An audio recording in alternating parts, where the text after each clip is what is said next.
And hello, I'm John Bachman. Midterm elections, as Steve told us, just tomorrow, and they're down to the wire. But it looks like momentum may be building for Republicans across the country. We'll start by taking a look at the Senate race in Arkansas. The latest Rasmussen poll there shows Republican Congressman Tom Cotton holding an 8-point lead over incumbent Senator Mark Pryor, Democrat. In Alaska, Republican challenger Dan Sullivan has pulled ahead of Democrat Mark Begich by 5 points among likely voters. This is Sullivan's largest lead so far in this race. And in Iowa, Republican Joni Ernst has jumped out to a 7-point lead over Congressman Bruce Braley.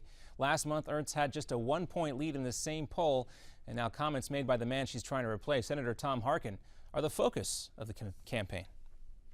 I don't care if she's as good looking as Taylor Swift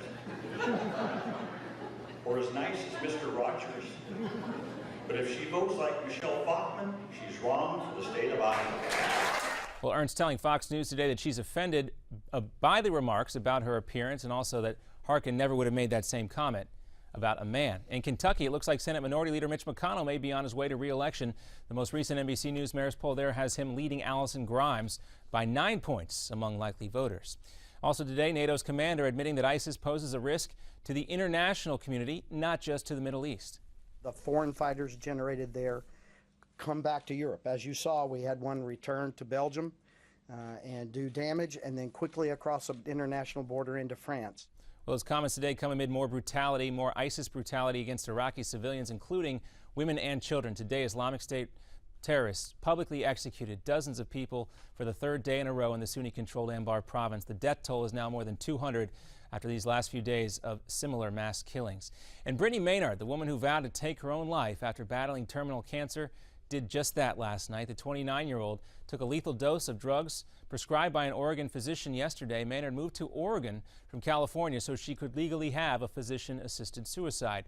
And in Boston, about 1,000 guests paying tribute and respects to former Mayor Thomas Menino. Cardinal Sean O'Malley presided over today's funeral mass. Secretary of State John Kerry and Vice President Joe Biden among the attendees. Menino was Boston's longest-serving mayor. And the tallest building on this side of the planet is now open for business today. One World Trade Center, which has taken the place of the Twin Towers in Lower Manhattan, is welcoming its first tenant today. Publishing giant Condé Nast has now officially started to move into the building. And NASCAR races starting to look more like hockey matches. Take a look. This happened at the Sprint Cup Championship. A post-race fight broke out after Jeff Gordon and Brad Keselowski made contact on the track. That little touch came after Gordon took him out of contention for a win. The exchange of words led to this fist fight. Interesting stuff there on the track. Another update for you coming up in 30 minutes. I'm John Bachman. Now back to the Steve Malzberg Show.